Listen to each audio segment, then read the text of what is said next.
What's up with it, everybody?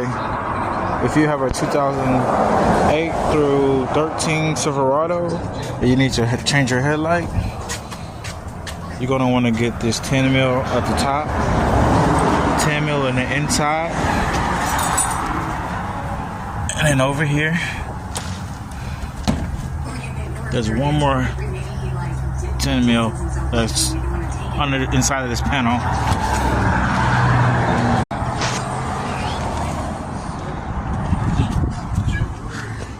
If you do this correctly, nothing should break, and it should just pop out just like this. And all you have to do is just disconnect all the wires and the harness and install your new headlight.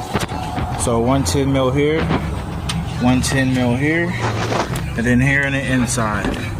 And that's how you change the headlight from a 2008 to a 2013 Chevy Silverado.